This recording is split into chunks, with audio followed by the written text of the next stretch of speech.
তো দর্শক নমস্কার, সবাই কেমন আছেন? আশা করি সকলে অনেক ভালো আছেন।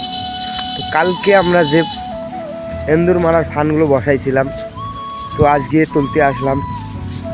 দেখি এখানে এন্দুর পড়ছে না নাই পড়ে, তো আপনাদেরকে দেখাই। তার আগে আমার স্যান্ডেলগুলো খোলাই।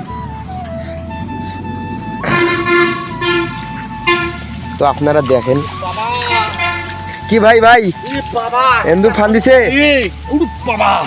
তো দর্শক দেখেন, এই যে কালকে আমরা যে মানে এন্দুর মারার ফানটা বসাইছিলাম, সেখানে একটি মামা মামা খুশি তো বাবা। দেখেন দর্শক, দুইটাতে দুইটা বসাইছি, দুইটা ফান দিছে। আমরা কালকে তিনটা মানে ফান বসাইছিলাম। এই দেখেন আরো কত ওয়া কাটছে, দেখছিস? সেই থোপটা শেষ করেছে কাটি রে।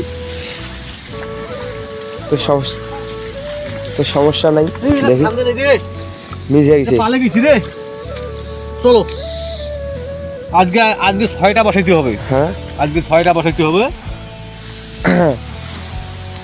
বাবা একটাই 1 কেজি ওজন রে। আচ্ছা ভাই, এগুলো খাওয়া যায় না?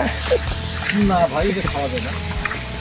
খায় যায়, পাহাড় এগুলো যায়, এগুলো খায়, যা রুচি চলে। আনন্দ কি রে, এই জন্য তো 45টা এদুর মারলাম। 45টা?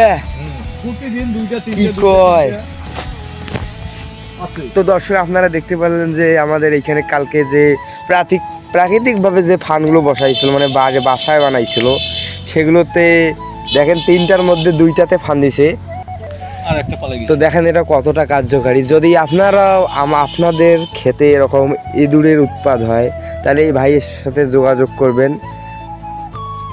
খুব কম খরচে, মানে কম দামে এইরকম এই ধরনের খরচ নাই ভাই, এই ধরনের মেশিন বানিয়ে দিবে। কোনো খরচ নাই, অল্প শুধু একটা বাঁশের চোঙ্গা লাগবে। হ্যাঁ, আর মোটরসাইকেল বা বাইসাইকেলের টিউব হ্যাঁ, হলে হয়ে যাবে। আর খাটনি 15-20 মিনিট লাগবে বাড়িতে। তাই এখানে মানে ইঁদুর মারার ফান ধরার আহামরি কিছুই নাই, শুধু একটু বুদ্ধি আর একটু টেকনিক খাটাইলে হয়ে যাবে। তো আপনারা যদি এরকম এন্দুর ধরার ফান বানাইতে চান, অবশ্যই আমাদের সাথে যোগাযোগ করবেন। তো আপনাদেরকে বিনামূল্যে বানিয়ে দেওয়া হবে। আর বেশি বেশি করে লাইক করবেন। তো ভিডিওটি যদি ভালো লাগে, অবশ্যই পেজটি ফলো করে আমাদের সাথেই থাকবেন। ধন্যবাদ, দেখা হবে অন্য কোনো ভিডিওতে। ততক্ষণ পর্যন্ত ভালো থাকবেন, সুস্থ থাকবেন। সবাইকে নমস্কার।